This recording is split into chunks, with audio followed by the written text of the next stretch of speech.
Hey guys, before we start, a quick shout out to Alpha Dog Nutrition for sponsoring this podcast. Alpha Dog products are now available at dusupply.com, and you can use code ALPHADOG15 at checkout for 15% off and a credit for free shipping to try it yourself. Now let's get you to your podcast.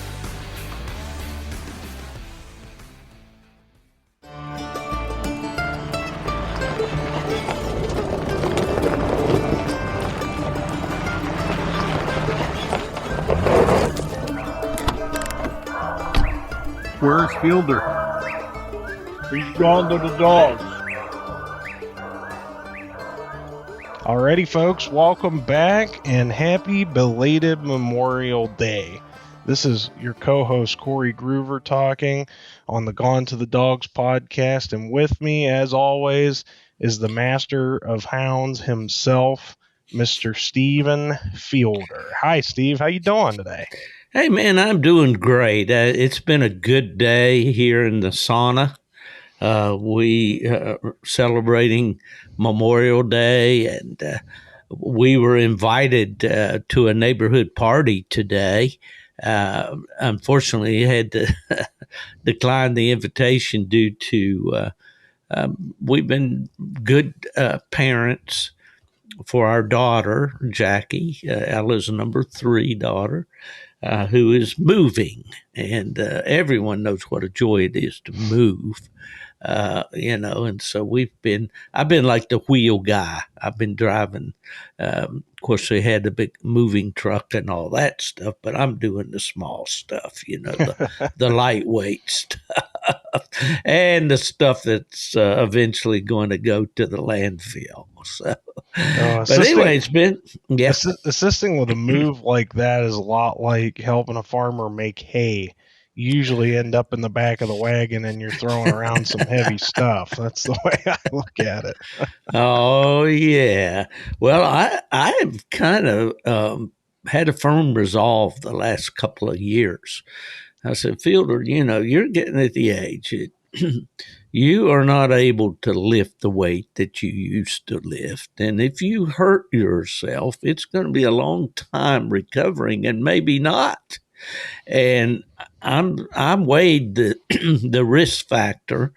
And I know there's guys out there that are 85, 90 years old and still doing a young man's work. I'm amazed when I hear Tom Hopkins talk about his dad.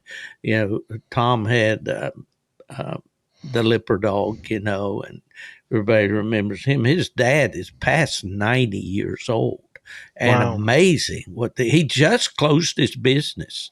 He had, I think it was a used car business or something of that nature, and he was just cranking right along, man, at 90 plus. But I'm not that guy. I'm not that guy. I realize my limitations, so I'm not going to be out there toting that barge and lifting that bale and all that stuff. But anyway, it's all good, and so leave it to the whippersnappers.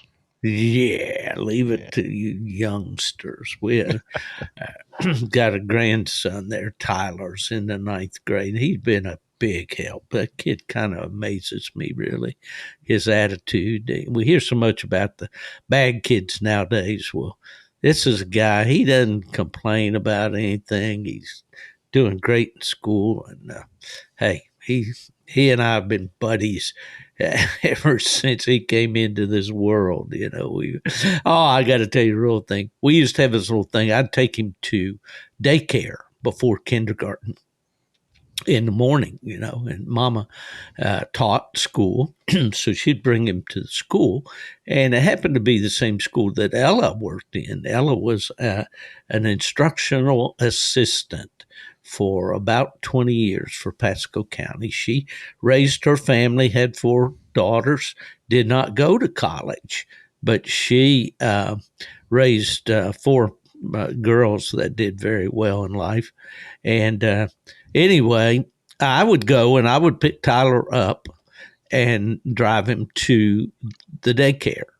And so we had a game that we played, and it was who could spot the boat the quickest. Here in Florida, lots of boats everywhere, and driveways parked along the streets. Here in this community where I live, they have a HOA. That's a terrible word, and they don't allow you to park your boats in your driveway and so forth. But anyway, we'd be driving along at boat, and he have a ball doing that. So this one morning we were going to school, and I said, Tyler, we're going to play boat this morning?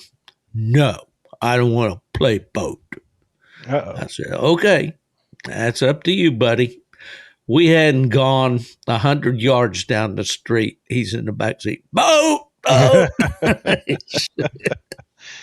that would be a pretty dull. But that would be a pretty dull game to play where I'm from. So, yeah.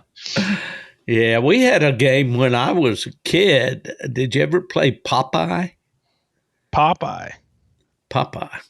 No, or Slug Bug? Oh, Slug Bug, yeah. But the Volkswagen, right? Yeah. If you saw a Volkswagen. I remember. Well, Popeye was the same thing if you saw a car with one headlight. Oh, okay. So we call that something different in Pennsylvania, or at least my wife does. What did she call that? I think she calls that padiddle. I heard that too. Oh, I've yeah. heard Okay. that. All right. Padiddle. Yeah. She would hit the roof of my truck and she'd say padiddle. And I was like, I don't know who padiddle is, but okay. Oh, yeah. All right, brother. What we got going on today? Oh, I think we discussed talking a little bit about tree dogs, and not in the grandiose general sense, but more in the specific sense of style and what we prefer in a good tree dog, and maybe some of the common conceptions and misconceptions surrounding tree dogs and the training of tree dogs. Yep. If you don't mind. Well, before we get into that, though, I thought maybe we ought to talk about this Wags for Kids thing that you got going on. I realize it's probably going to be over by the time this podcast drops. But that's been a pretty neat deal. I've enjoyed watching it, and even my buddy Mark and I participating. Yeah. And give us. I know that the auction has closed by the time this podcast drops, but you've got some stats and things that you can share on that. Why don't you do that, and then we'll get into these slobber slinging tree dogs. Yeah. So, as a lot of you know from last week, we talked briefly about a stud dog auction that I've been involved with as far as helping coordinate online and everything like that. And that stud dog auction is benefiting a group called Wags for Kids, which is a group that works with children with special needs. They train service dogs, and then they sell service dogs to these young kids that work within the program, and then they help them fundraise to be able to afford the service dog that they're purchasing, because a lot of times a service dog, the upfront costs that are associated with that can be anywhere from $9,000 to $10,000. So we have a young man that we're working with to help fundraise to purchase his first service dog. His name's Jonathan. And we're kind of, this stud dog auction is kind of working in tandem with a UKC licensed benefit event that we're going to be holding in July. But all the funds that are produced from this stud dog auction that we're referring to are going to be lumped in with the funds that are brought in from that benefit event. And we're going to give him the grand total sum, so to speak. But the stud dog auction has done really well. And I'll tell you what, I got to take my hat off to our listeners and to all those who have reached out with support, and those who have participated in the auction with a monetary bid or donation. I've been personally overwhelmed by the response that we've gotten from it. Steve, I was kind of telling you before we started here, whenever I started working on that, I had worked to solicit about, I think it was 24 stud fees or stud services on my own, and I thought that would be pretty well sufficient to run a pretty nice stud dog auction. And so after our start date of May 20th, I had so many people reach out to me wanting to donate their own personal stud dogs to the auction or wanting to help contribute, in some sort of way. And we went from about 24 stud dogs to about 41. I mean, we really knocked it out of the park as Dang, far as that's tremendous, man. Oh my gosh, yeah. So this figure I'm going to throw at you isn't going to be super accurate for when the podcast comes out, because obviously the stud dog auction will be over. But at this point, which is a little bit more than halfway through the 2-week time frame of the auction, we're right at $4,865 raised to help this kid, purchase his service dog. So if That's we can, terrific. yeah. Now, also, there's an event, though, that's going to add more funding to that total, right? Correct. So my hope is that we're going to break $5,000 in the stud dog auction, which I think that's a pretty reasonable, a reasonable request at this point, being we're so close. But yes, you're right. The funds that are produced at our July 6th UKC licensed benefit event are going to be combined with the couple $1,000s that we've raised in the stud dog auction and presented as a lump sum. So hopefully that will, we're really hoping, ideally we would like to just purchase his service dog for him. That upfront cost of $9,000 to $10,000 that's a big chunk that a lot of families don't have, and that would be great if they didn't have to think about. And if the stud dog auction can bring in over 5,000, I think we'll be pretty set. I hope that that's the case. So, well, of course, again, the auction is closed as we're speaking, or will be by the time this podcast drops. And I'm sure you will have seen Corey's posts on Facebook, Wax for Kids, and but man, that's been a great deal. And hey, what could be better? I mean, number one, you're providing a need for a kid that really needs something. yeah. But the thing he needs is a dog.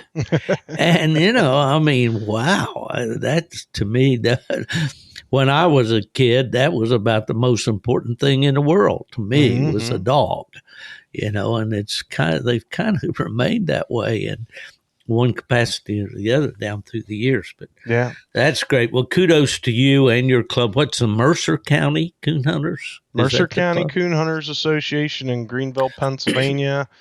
The entire benefit, the whole ball of wax from the stud dog auction to the July 6th event is being coordinated by one of our club directors, John Owens. So we thank John for his work with that and coming up with the ideas and coming up, with the organization and everything to work with. He's done a really good job with that. But Steve, I got some fun stats if you want to hear those, just about the general performance of the stud dog auction. Let's do it. But first off, Fever's in here, and Fever's doing pretty good, I'd say. Fever's actually leading the pack. Thank you for the shameless plug. Well, I'm obligated to since you donated, I guess. But Fever's no. Granted, this is about halfway through the auction right now, but Fever's leading the pack for his breed. He's the highest grossing plot hound stud right now at $250. So kudos to you guys on that. That's pretty awesome. Yeah. But the highest grossing stud right now, as I bet a lot of people could guess who that is, that's going to be Gray's Rackham Willie, owned by J.R. Gray and Levi Stevenson. He's at $800 right now. Next, we have this was actually kind of a surprise to me because this was a little bit of a late entry that we put in as a bonus auction with no minimum bid requirement. Who's done very well in just the amount of time he's been here is a dog called Night Champion PR Lippers Stylish Harry, and that's a dog owned in partnership with Clay Lyons, Chris Allen, and Doyen Kreitz, and I believe they're out of Kentucky. But Well, Chris is out of Ohio. Okay. Dolan Kreitz is Oklahoma. And what's the other owner? Clay Lyons. Clay's out of Kentucky. Oh, okay. If I'm not mistaken. But yeah, like I said, he was kind of a late stud that got donated later, and he has just really knocked it out of the park so far. He's right behind Rackham Willie as far as being one of the higher grossing studs in the auction. And another surprise for us is third is actually one of the other plot hounds. That's going to be Grand Night Champion, Grand Champion, Coon's Redwood Little Hokey.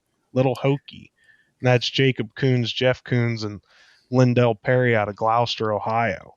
So yeah, Lindell's an old West Virginia boy, but Jeff and Jacob, Jeff the father and Jacob's son, those guys have had plot dogs for a long time. Yeah. And Hokey has got quite a resume at being the Isaiah Kidd Award winner for the Plot Association. I think he was probably the high scoring plot at the maybe world champion plot at the UKC World. I know those boys are always leading a good one, and really it's good to see them in there and to see them doing that well. Yeah. Yeah. So then right after Little Hokey is your good friend and my good friend Randy Smith with Lone Pine False Prophet. We've got an AI breeding that was available. Okay, let's back up here just a minute. Okay. You said Little Hokey is one of the leaders? So what I'm basing this off of, I guess I probably should have led with this, is what we're keeping track of is we're keeping track of the dogs that we're keeping track of 3 different categories, just to give stud owners an idea of how popular their studs are or what the public's perception is on their dog. We're looking at the total amount of views that the dog gets on the Facebook page. Then we look at the highest grossing number. So right now, like I said, Rackham Willie is the highest grossing stud. He has the highest current bid in the stud auction. And then we kind of combine those 2 categories, and we have like a top 5 that we're keeping track of. We're keeping track of the top 5 dogs that are, as far as views, comments, reactions, total money earned, that sort of thing. So okay, if you look, I'm going to jump in here just a minute and ask a stupid question. Okay, go ahead. You're not counting all the bids and giving a total of the bids for that given dog, because that money you're not going to receive. Correct. You're only going to receive the highest amount. Right, exactly. Correct? Okay. Correct. Yeah. Just so everybody understands. Yeah, so the highest bid that Rackham Willie has on him right now is $800. Yeah. So that would be the bid that would be accepted, obviously. But so for this top 5 thing, that's kind of a combination of both their popularity and the total amount of money they're bringing in.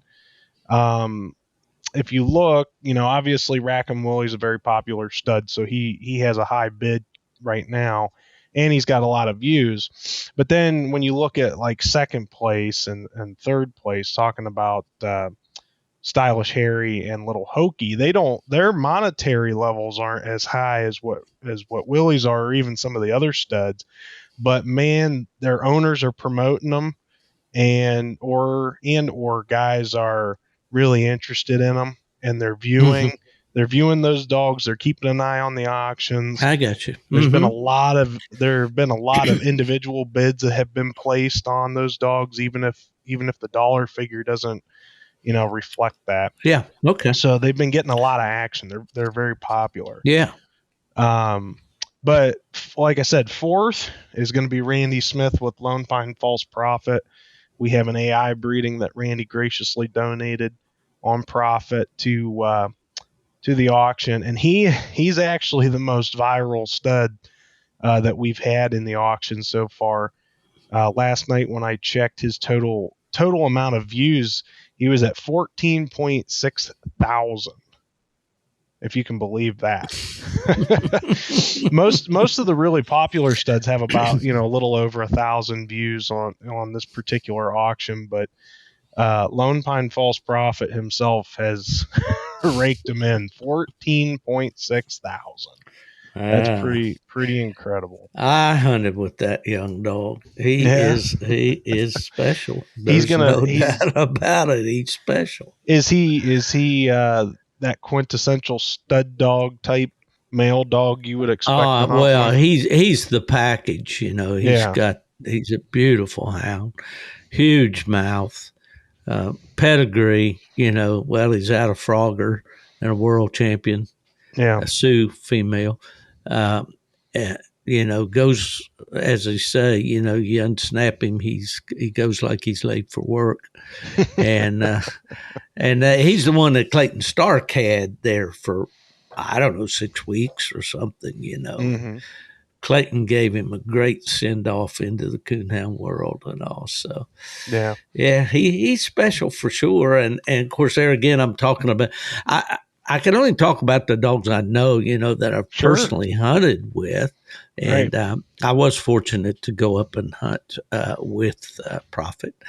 And so whoever wins that one, that'll be exciting. Yeah. And it's going to be. I'm really excited to see. I guess I could go in now and look and see who the leaders, who the high bids are. But anyway, it's going to be exciting to see these dogs come to the front and then see, what they get bred to and what the puppies turn out like and all. It's just a lot of residuals there. Oh, yeah. But rounding out the top 5 that we're kind of keeping track of right now, not an unfamiliar dog by any means, is PKC World Champion, Grand Night Champion, Grand Champion, Money in the Bank, which is now owned by John Burnett. That was originally a Kevin Cable dog, but John Burnett out of Marengo, Ohio, I believe. Marengo, yeah. Marengo, I guess that's Ohio. Marengo. It's an E there, and I don't know if that's spelled Marengo or Marengo, but yeah. So kind of interesting. That's another line. Mm-hmm. Oh yeah, it's really interesting to be able to run a stud dog auction and sit back and kind of watch the stats flow. See how people interact with the page, see how people interact with the studs, and see where people go with their money. I think it's pretty cool. But absolutely, well, good job, Corey, in promoting this thing, and good job, John. I think you said the gentleman's name is John. John Owens, John Owens. Great job. Great cause. And we're just proud here at Gone to the Dogs podcast to be able to kind of share the news. Yeah. So, we decided we were going to talk today about tree dogs. And as I mentioned to you earlier, Corey, back in the day when I was greeting a lot of media types at major events and so forth, and they would ask the questions about coon hunting. And these, of course, were novices, people that had a broad audience of people that, had no idea what a coonhound was or what it does or anything else. And I had a little canned speech that I used to use to try to illustrate. I said, at one time, one of the major dog food companies in the country did a survey and determined that organized competitive raccoon hunting was the largest sporting dog activity in the nation, larger than beagling or retrievers or bird dogs or foxhounds or any other kind of quote-unquote sporting dog. So, and that always kind of amazed them a bit. But the question would be, well, what does a coonhound do? And, the typical answer was, well, a bird dog, as you know, finds a bird and points the bird until the hunter comes and flushes it and shoots the bird. A retriever, the hunter shoots the duck, it falls in the water. The dog is sent to retrieve the duck. So each of those dogs have an inborn capability or an instinct, if we will, to do those behaviors. What does a coonhound do? A coonhound follows the scent trail of a raccoon, and when that raccoon climbs a tree to take refuge, the raccoon dog or the coonhound has the ability to accurately, most of the time, locate that scent on that tree and stay at that tree at the base, barking until the hunter comes and leads the dog away, or should it be in taking season, dispatches the raccoon. So treeing and coonhounds are intertwined. And what's the word I want to use? Inexchangeable. In other words, you can't have one without the other. Synonymous. And really would be a have. good word. Yeah. Pardon? Synonymous would be a good word. Synonymous with treeing is synonymous. I tell you, these young whippersnappers. Yeah. And so that's what we want to talk about today. We want to talk about treeing, what it is in its fundamental form. We won't get too nerdy on it because you are a audience of coon hunters. You know what treeing is, but we want to kind of break it down and talk a little bit about it, about the different styles, the different types, and talk about the different opportunities that coon hunters have to perhaps alter the style or the type of tree dog that they have, and how can you do that? Yeah. Well, I think you bring up a good point, Steve. I think that the most important fundamental point that we should drive home when we discuss this is that the act of treeing really separates coonhounds and tree dogs in general from all other types of dogs in this line of work. There aren't very many other types or breeds of dogs that can do what a coonhound can do. And at the end of the day, if a coonhound is unwilling to tree or doesn't have the ability to tree or what have you, they're not as valuable to the hunter as what they would be otherwise. So, there's a lot of value placed on it from the hunter's perspective, and it's something that is required on their resume. Absolutely. Well, as we go back and we talk about the origins of coon hunting in this country, and we talk about the dogs that were brought from the British Isles, from Ireland, from England, from Scotland, the dogs that came from France here were predominantly running dogs. They were foxhounds, and they were brought here by people like George Washington. And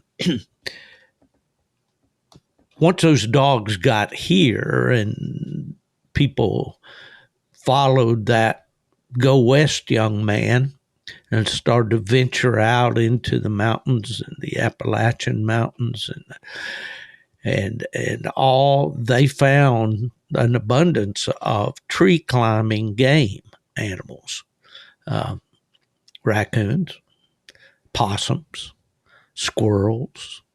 Even back in that day, I'm sure there were bobcats and there were even mountain lions back in those days, back east here, and all kinds and even gray fox were prone to climb trees. And so anyway, the stories go that some of these dogs, as they became old and slower, and they couldn't keep up with the foxhound pack, that they began to tree a slower game animal. That was part of it, I think. I think it was probably also that pioneer hunter saying, I want to teach this dog to locate these animals in the trees for me. So he'd find one that had that natural treeing ability or could be taught to tree bark, and bred it to another, and through the process of natural selection, I guess, or culling, as we call it, they developed the tree dogs. And that, no doubt that's how they developed. We know they came from running stock. The Walker Hound, of course, was named for the Walker family of fox hunters in the state of Kentucky. So. But anyway, that we started off way back there, out of necessity. They say necessity is the mother of invention. And so that's how we got started down the road to the tree dogs. And it became, for many people like myself, the only kind of dog that was desirable to me. I tell a little story, and I don't want to dominate this conversation, but tell a little story about when we started the UKC Beagle program, and we went down to Virginia to see a guy's dogs go, and he wanted to be instrumental in getting some clubs started in his area and so forth. So as part of the morning, we went out and listened to a brace of beagles run a rabbit. And they jumped a rabbit, and they were doing a pretty good job at it. But somebody's cur dog from a neighboring farm treed a squirrel up on the ridge. Well, all of a sudden, my attention did a complete turnaround from listening to those beagles run that rabbit to listening to that dog tree that squirrel. Yeah. And I had to go see what he had. I had to go to that dog, That's how deeply tree dogs are ingrained in me, But what were your earliest experiences with a tree dog, Corey? Do you remember? I think my earliest experiences weren't even necessarily in the woods, but back in the day, we had an event at our local club.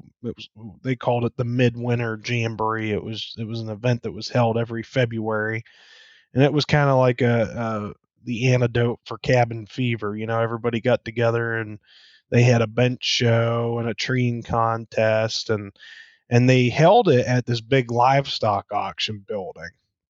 And what they would do is they would put a pole up in the middle of the auction arena, and they would have, it would simulate a tree.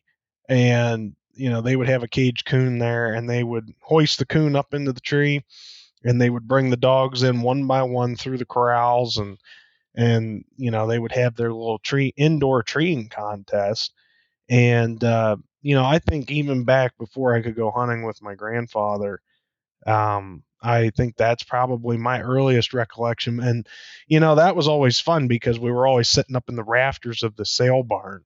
And, the old men would be placing their bids on which dog they thought were going to win. And the kids had their own little thing going on about who they thought was going to win. And, it was a really unique atmosphere to grow up in. And, obviously there was always one or two dogs that really set everybody back on their heel, as far as being a good tree dog. And, those dogs were talked about quite a bit, even just in, the context of a treeing contest. It was pretty neat.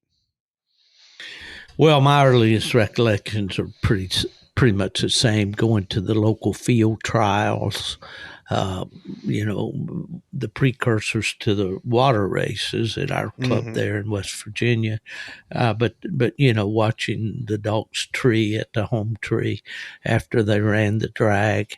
And and all of that. And then, at training puppies with my dad and having a coon in a cage or a collared raccoon, and letting it go up a tree to entice the pups to bark and all, and that was all fun. And when they did, it was exciting and so forth. Later on, I was to learn all about how important that dog's ability to locate a raccoon in a tree strictly from scent, and some were good at it, but required scent on the ground and on the tree, and others could just take the scent right out of the air, and which we commonly called layup dogs. Sometimes I wonder if some of those dogs were just hot-nosed dogs and they just kind of hunted up over their head in the air currents and the thermals and all that, and were able to locate the coon that way. But treeing has always been very, very important. And I guess from the earliest days of the competition coon hunting, the stories began to emerge about special dogs that were real tree dogs. I've often heard it said that Johnson's Banjo was the dog that put the treeing in the treeing walker dog. He was a tremendous tree dog. He was a dog that produced Merchant's Banjo 2, and he produced House's Chief, and and he played a very dominant role. When my friend Lee Currens from South Carolina grew up in Harrodsburg, Kentucky, and coon hunted along the Kentucky River there, and hunted with many, many of the early advertised stud dogs. He went out and bred to Gold Creek Mundo, who was a very popular stud dog, and he talks about Deep River Mike, a dog that was supposed to be just a phenomenal tree dog. He just and so there's always been the attraction to the dog that is loud and steady at the tree. And the ads in the magazines began to talk about the dog that was a 120 bark tree dog. In other words, he would bark 2 barks every second, for a minute. And so, treeing became very, very popular. And some say that you got to jump in here, Corey, because I can ramble all night on this one. Some would say, well, the 125-point award for first tree in a night hunt was what created a lot of false treeing dogs. When I was a kid, we didn't talk about slick treers. They were simply called lying coon dogs. And if you listen to Jerry Clower's stories and so forth, he talked about the coon hunting monkey. Did you hear that one, Corey? Oh, I've heard the coon hunting monkey. Yeah, I think it's kind of an important distinction to make. As time has progressed, obviously our stock of hounds has gotten better, as a whole. Within each breed, within each line, popular line within each breed, there are stronger and stronger characteristics that have come to the forefront of these particular dogs. And since the early ages of competition hunting, or the development of these coonhound breeds in general, that natural instinct to tree was there. But obviously, many a man greater than me and Steve have worked very hard to try to concentrate that power, concentrate that natural desire in these dogs, to elevate it and take it up another notch, so to speak. So, you know, when you had a tree dog back in the day, it wasn't the same thing as having a tree dog today. Obviously, those two dogs would stand in great contrast from each other now. But what we're kind of delving into is the journey between the two. That wide range in between, and what we came from and what we have today. And I think a lot of it boils down to style. And I think Steve's kind of hit on that already. Obviously, there's a certain component in raising purebred dogs that is superficial.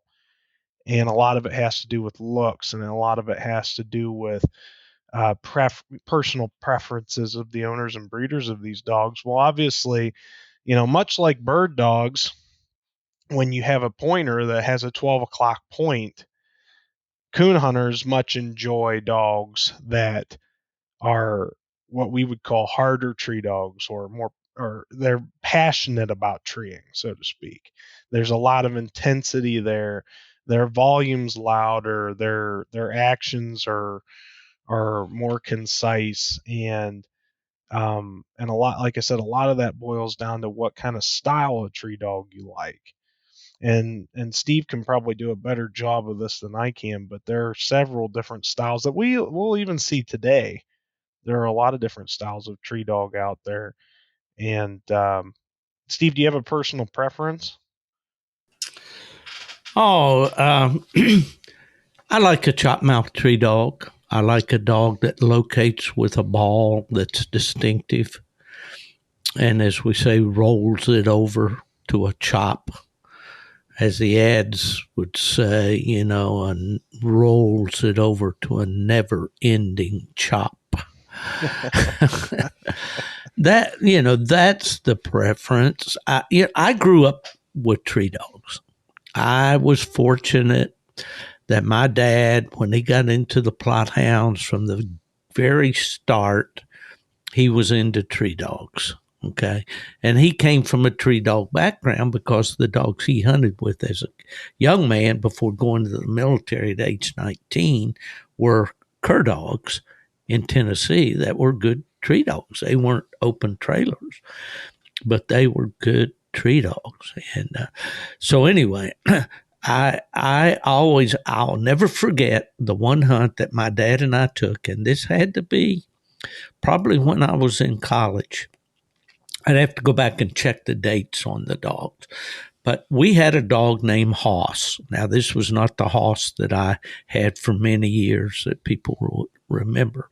Hoss was an old line Brandenburger bred dog predominantly, had some kid breeding on him.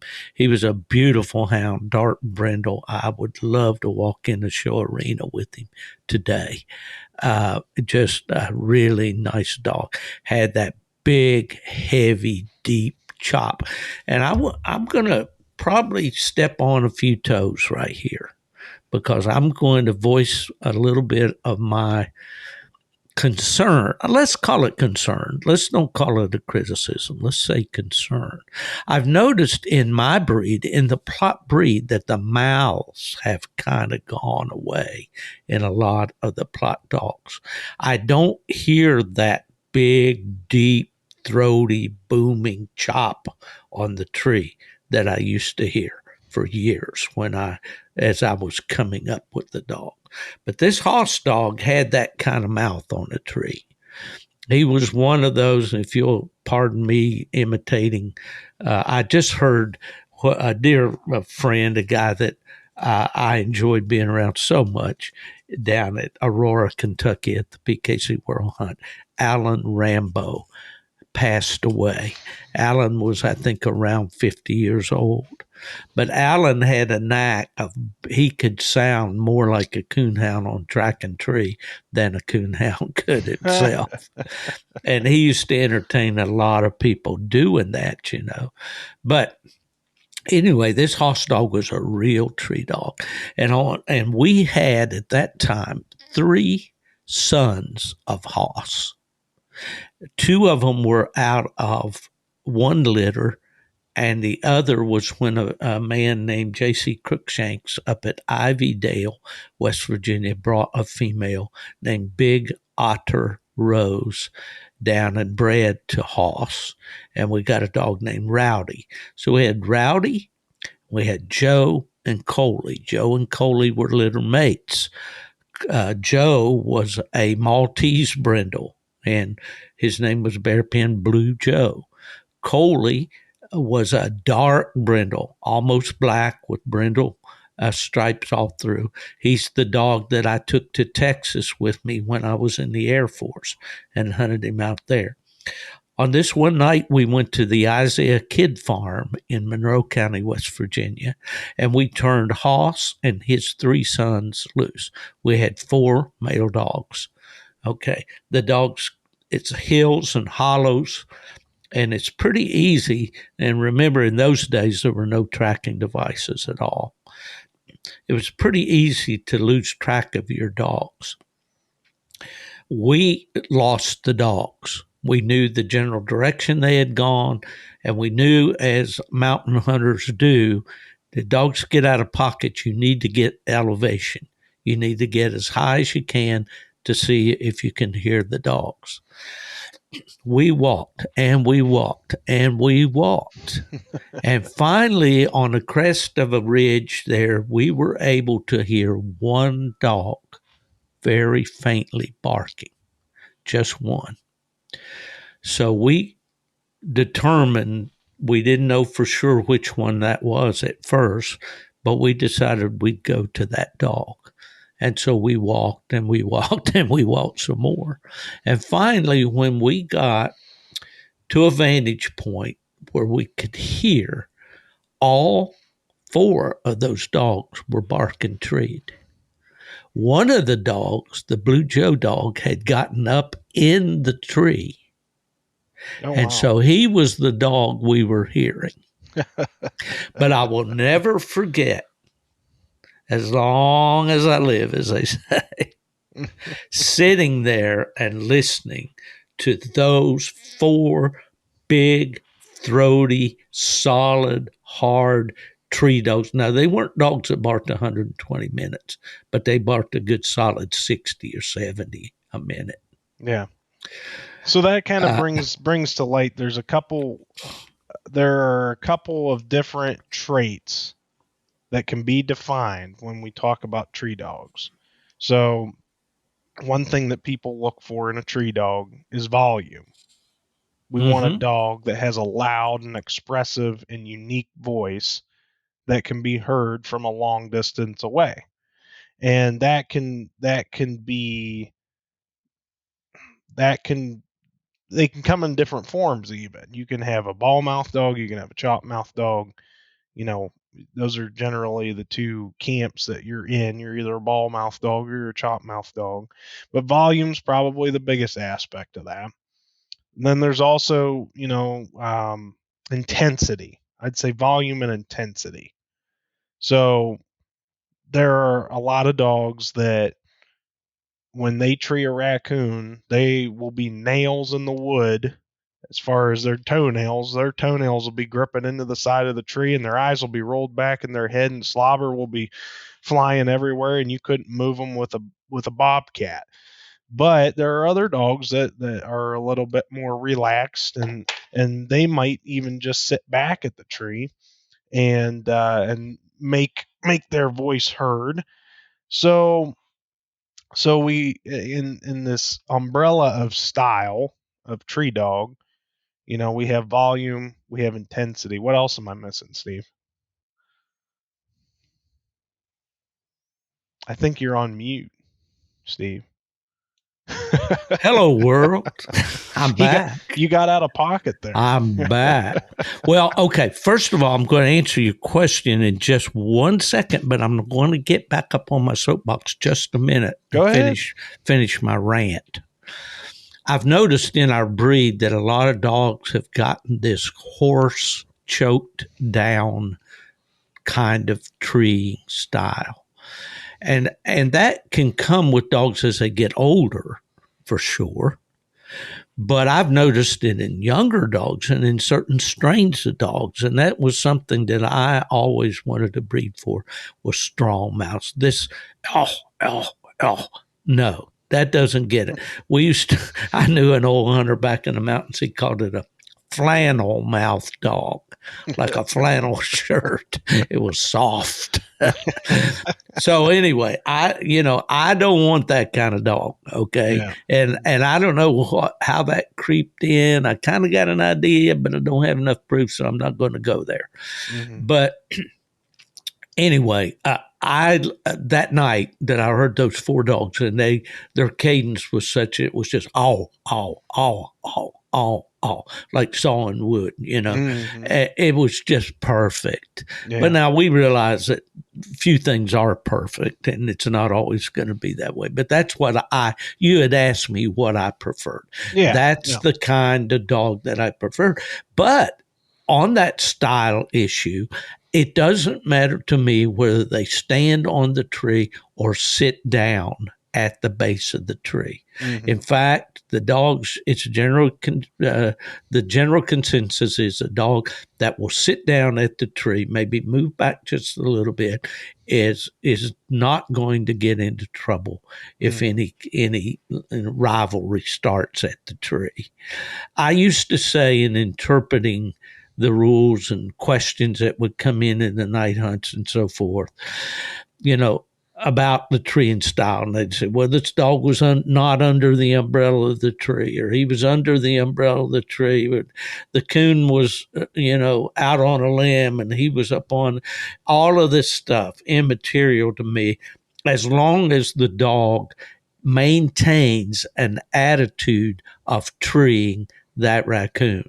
Mm-hmm. When he redirects his focus to the other dogs, to listening to another dog over here 100 yards away on another tree, to the point of moving that direction, maybe deciding to go and recheck that log that's laying on the ground for 100 feet out through the woods and so forth.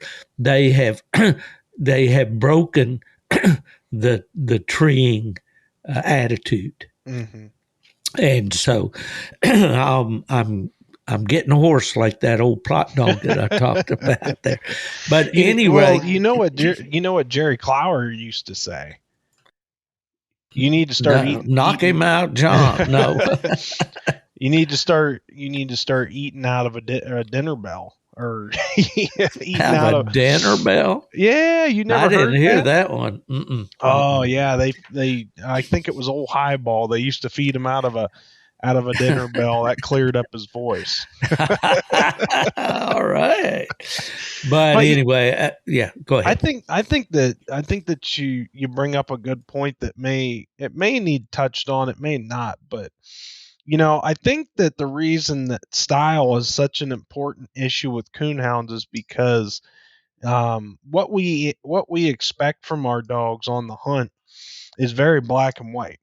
We want our dogs to go out there, get open on a trail, and we want them to put an end to that trail with the game in the tree, park it, and wait there till we get there. There's really no ifs, ands, buts, variables. It's a very simple layout as far as how a coonhound's supposed to operate. What can get confusing for a lot of people is when you talk about tree dogs in general, the different kinds of tree dogs, and the treeing styles that you'll see in tree dogs. A lot of the variables on the different types of tree dogs you'll see as far as style plays a big role in that is the type of game that you're pursuing. Okay, so you can't comparing squirrel dogs to coon dogs is as far as their style and how they tree is like comparing apples to oranges. I found out, because a squirrel dog uses their eyes a lot more than what a coonhound is going to. So a squirrel dog, by definition, will tree a lot looser than what a coon dog will. They won't be nails into the wood looking up that tree at the raccoon. They're going to be kind of out away from the tree, maybe even circle on the tree, trying to keep the game at bay. And that can even play into like big game dogs, like bear dogs and lion dogs and stuff like that. But with coonhounds, it's a very finite definition. Generally speaking, a raccoon's not going to leave the tree. Coonhounds don't have to safeguard themselves once they get to a tree that has game in it. So style, obviously, because there's not a lot of work that the dog has to do after he's treed the raccoon. Styles kind of come into the forefront of a lot of people's minds, and they're a little bit more strict with what they want in the style of their dog's treeing because of that. I would think that's an important point. Yeah, well, the one thing that's overwhelmingly important if you're going to competition hunt is a dog that you can hear, a dog that's loud enough that you can hear it. And the surprising thing is that these dogs with these big mouths that I talked about are often not the dogs that you can hear the farthest. The high-pitched dog, I learned this in the mountains many years ago, the dog with that high-pitched bark will carry so much further than that deep, coming out of the chest type bark. And being able to hear that dog, and more importantly, being able to make the judge hear that dog or the other members of the cast becomes all important in a tree dog. So maybe that's why I hear this comment from time to time about the mouths on the tree dogs are not what they used to be, and that's probably the reason why right there. I mean, these dogs, these higher pitched dogs, you can just hear them further. And that's the name of the game. You don't get any points, style points for treeing. You don't get any points for volume, and also. But one thing that a tree dog has to do is stay put once he's committed to the tree. And whether he barks with a high-pitched chop or a deep, whether he's a bawl-mouth dog, the dog that Keston, Jesse, and I have over in the mountains there, Virginia, Clyde, is loud, but he's a bawl-mouth tree dog. He does not chop on the tree. He's up on the tree dog, but he's a bawl-mouth dog. Some people don't like that at all. Mm-hmm. Some people wouldn't feed a dog like that, because that style is so important to them. But I wanted to say this earlier as we were talking about the dogs and how we've come, and we've almost used up an hour, Corey. Oh, my goodness. Is that there was a time in the 80s, maybe early 90s, when it looked like our dogs were in trouble because we were producing an awful lot of dogs that were treeing but didn't have anything in the tree. Slick treeing, as we commonly call it, meaning the tree is devoid of any life form, especially a raccoon. And that was a problem. And I think, we're always talking about these ambush dogs and these go yonders and deep and lonely and all of that. But as the night hunt game changed, you had to have the goods. You could have all the tree dog, all the style points, all the noise and that you want. But if you don't have a raccoon in that tree, you're not going to take home one of those big checks. Mm-hmm. Just not going to happen, because every dog that you draw on a cast nowadays is capable of treeing a coon and showing it to the cast. We have the technology to find that coon. A lot more trees are being scored now than ever were in history of coon hunting, especially in the summertime. And but anyway, that I believe, for all the bad press they get for causing us to walk so much and hunt out off the property that we have permission and crossing highways and all that stuff, these dogs of today have brought the accuracy back into the coonhounds. Do you agree or not? That's a good question. I might agree with that to a certain extent. But I was just in along on a final cast in a bigger PKC hunt here not too long ago, and accuracy was not anybody's forte. And I know that's just one cast in particular, but So you say we've got a ways to go.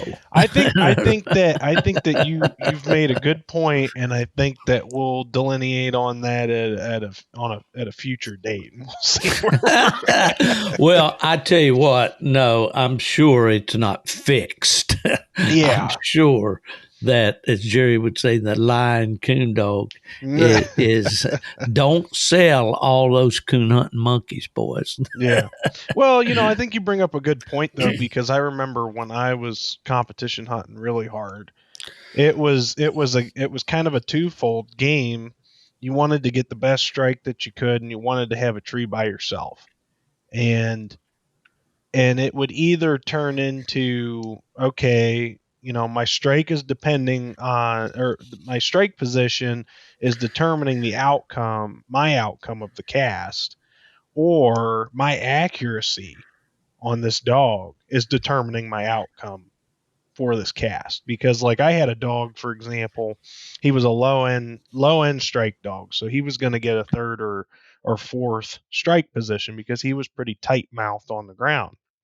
Well, he was a very accurate dog though. And because of that, he was able to win a majority of the casts he was in because of the lack of accuracy of the other dogs in the cast. So even though, there's strategy there, right? So even though he was getting the lower end of the points as far as his strike position went, he was always getting a majority of the tree points that he was allotted. He was getting off by himself and treeing coons and having them, and that's certainly how you can win casts nowadays, and especially in certain formats, I think. Well, the fact of the matter is, there's been criticism of registries that award wins based on circle or even minus points. Their argument would come right back, well, the money has to be given away. There has to be a winner in every cast. But, if you've got plus points, you've got a dog that can show you a coon, that'll always beat the minus and circle points. Mm-hmm. So if you want to fix that problem in your night hunt game, just hunt an accurate dog. Right. And the cream will come to the top. Mm-hmm. I can think of certain dogs, and we've seen these in these videos that we get to see of these Final Fours of these pro sport hunts and Joy Super hunts and all of these hunts that we are able to see nowadays from our easy chair. You can just about bet if it's not an obvious den tree, you're going to see a coon when that dog trees. And it's not just one dog in the cast, it's all four of them. Right. And so, but those dogs have been, believe me, they have been selected. They're not the litter run of coon dogs today. Right. They are special dogs. That's why they're winners. Mm-hmm. Watched the Kentucky Derby here not just a few weeks ago. Those colts were not just, bought at a claiming race the week before and put in the Derby, So, well, anyway, what do tree you think, dogs. Yeah, go ahead. Not to interrupt you, but what do you think? If you had to guess as to what our viewers' consensus was, as far as our listeners, Sorry. I rag on you all the time about that, Corey, and the only reason I do it is to give you a hard time. You guys are really fortunate that you're listeners and not viewers, because this is a pretty ugly. I'm sitting here looking at this dude right in the face. Look like two possums eating out of a pig, eating some pig slop. But Yep. if you had to if you had to put your finger to the pulse of the coon hunting community today, what are they looking for in a tree dog specifically? Well, accuracy. Mm-hmm. Having a coon in the tree, and I don't think it matters. Back in the day when the coon hound magazines were king and the glossy ads were king, and you could not go into American Cooner magazine and turn a page without seeing a Grand Night champion out of Sackett Jr. on every page or every other page. They were looking for style. They were looking for that dog that's up on the tree. We get that open mouth tree. Every camera person in the country now, they know if they want to take a picture of the dog in a tree, they're going to have to take several, and they're going to have it with the mouth open. Some of them look like, I remember some of those pictures were taken from up above, and you're looking like you can see all the way down to the root of the dog's tail through his mouth, and he's got these, it looks like jaws, Mm-hmm. And all of that style and all of that is good. And a lot of dogs have it nowadays. They really do. But the emphasis has gone to the accuracy of the dog, which is where it really should be. Mm-hmm. But it's just like the good looking dog. The guy that comes into your yard and wants to buy a puppy that you've advertised, he'll tell you right off the bat many times, looks doesn't really matter to me, but I promise you he'll pick the best looking pup in that litter. So, it's kind of like to say that looks don't matter. That's kind of like a little badge of honor. I get extra brownie points for that, but it does. Looks always matters. We always said, you don't want to have to back up to a dog with the feed pan. You want to be. I always enjoy spending time around my dogs, looking at them. I had a dog that I talked about on a lot of podcasts, and I had high hopes for that young dog, and he was a good looking walker dog in all ways, except he had bad front feet, and it bugged the heck out of me that dog didn't have decent front feet. Well, I think that's kind of reassuring to me as far as your thoughts on accuracy kind of reigning supreme right now in the minds of our listeners. Because one thing that I like to write about a lot is I like to encourage people to appreciate all kinds of style of dogs. There's so many different, when you get into the nuts and bolts of the issue, and you talk to a lot of different people. A lot of people have their preferences and a lot of people have their hard opinions, but as a dog trainer myself, I've seen firsthand a lot of different dogs at work and a lot of different young dogs coming into themselves, and that's one thing that I appreciate about this sport so much is, even if you're only working with one particular breed of dog, or maybe you work with multiple breeds of dogs, or maybe you're only working with a specific line of dogs, there's so much variety. And variety is the spice of life, they say. And if you enjoy coon hunting at a very heartfelt level, then you will appreciate all dogs that are good and that are accurate and that do their job well. And that's one thing that I can extrapolate from my experiences is I've seen just about anything that you could possibly see out there, and I've enjoyed every second of it.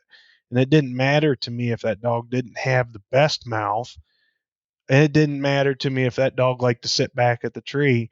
I still enjoyed killing coons over them, or doing a little bit of winning with them. So I think that's something important to bring up is, there's a lot of hard opinions and preferences out there, but there's a good coon dog in all of them, and even if they're not perfect style wise, they can make a good coon dog. Yeah, one of my all-time favorites was a little dog I called Pee-wee. His name was Bearpin Top Hand. He was a well-bred, predominantly Bearpin and Weems bred dog. One of the hardest hunting dogs I ever owned.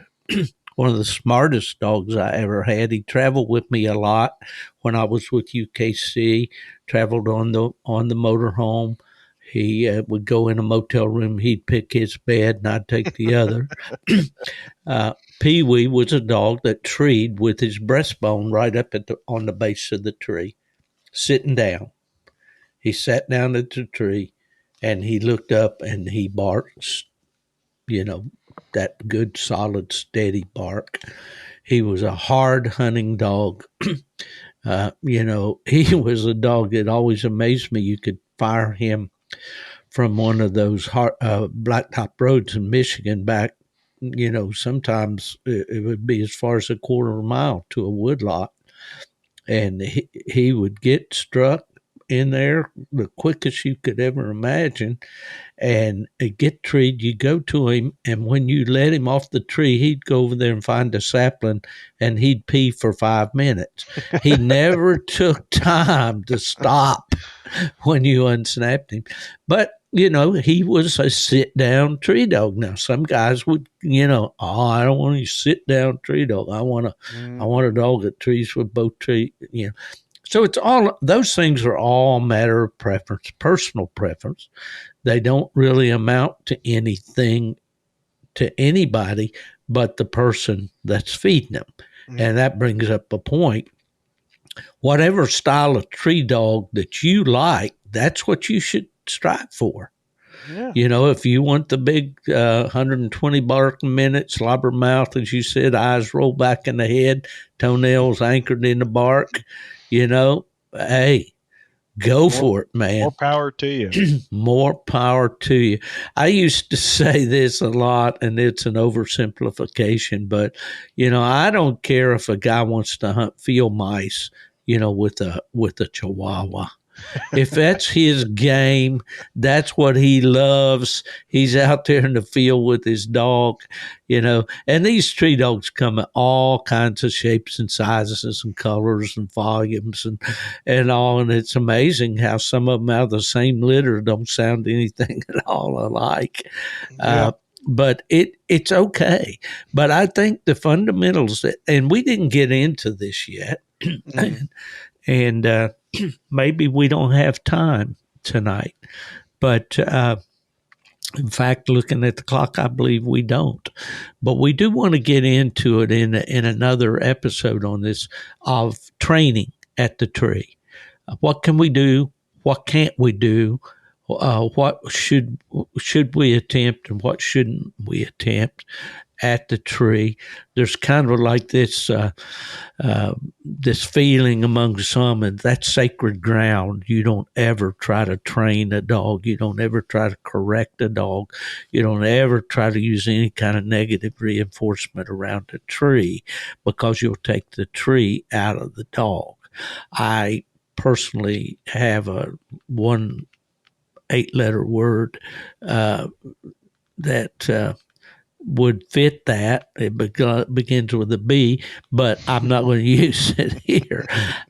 That's not true, but we need to explore that. We need to talk about that because, and I get questions all the time from listeners that are having problems related to treeing. The dog is not treeing well. The dog, for whatever reason, is not meeting the owner's expectations as a tree dog. What can be done? Can anything be done? Is that in God's hands and something that we simply can't impact at all? So I think we need to have another episode, Corey, just to talk about those things, don't you? Well, it sounds like we've got a topic for next week then. Well, if we haven't treed them out this weekend, right. but so many. I told the joke. It wasn't really a joke. It was a true story about a hunter that we had back in West Virginia, whose name was Junior. And if some of you remember my old days with the Nightlife Nation podcast, I told this story of Junior and his dog named Lead. But Junior had a way when old Lead would maybe throw a locate or something. Most of the time, Lead was running a fox. But he would say, "Tree, old Lead. No. Wait, just a minute. Yeah, go, yeah. No. Wait. he had he had like a safety valve on his tree calls, But the thing about it is, in this game, when you tree a dog, he better stay. And if we don't get anything across to the listeners tonight, we need them to know that where they sit down, stand up, lay down. I've seen dogs that actually laid down at the tree, actually dug at the base of the tree like they were digging in a hole. Mm-hmm. And you're shaking your head, nodding your head. I see that you've experienced that too. Yeah, there's also, I was thinking of all the bad ones that I've had in my life. I've had quite a few that would jack at a tree or jump up and down. I've had a lot of dogs that would climb trees. Well, let's get into it next time. We'll talk about some of these things about treeing behaviors, and the term you use, jacking a tree, a dog that simply jumps up and down all the time on a tree. And what are these? Are these learned behaviors? Are they inherited behaviors? Can they be corrected? Are we just, spitting in the wind, so to speak, to try to correct these things? So I think that'd be a good session for us to have, don't you, Corey? Oh, I think so. I'm looking forward to it. Yeah, absolutely. Well, you are a family man, and I applaud that. And I want to say, since this is Memorial Day, on which we are recording this, it will certainly air a week later, that from the bottom of our hearts, we appreciate those that made the ultimate sacrifice for our country to provide the freedoms that we have. Our pastor at church Sunday spoke to this and said, the freedoms we have were provided by someone else. Amen to that. And if those to follow us are to be free, that freedom's going to be provided by us.